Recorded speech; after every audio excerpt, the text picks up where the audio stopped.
Welcome to this video. In this series, we'll learn step-by-step how to make a smart assistant robot that can detect objects and respond intelligently.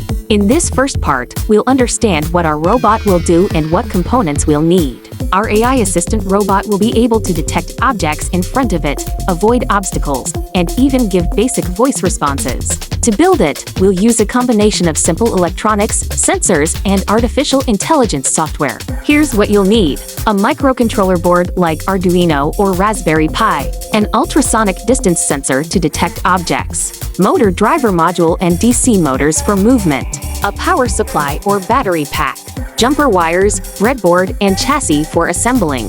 Optionally, a small speaker or voice module for responses. Once we gather all these components, we'll connect them to form the robot's basic structure. In this video, we only covered the idea and required materials. In the next one, we'll begin the actual hardware setup, connecting the components step by step. So this was the first part of our AI robot series. Watch the second video to continue with the circuit connections and robot assembly.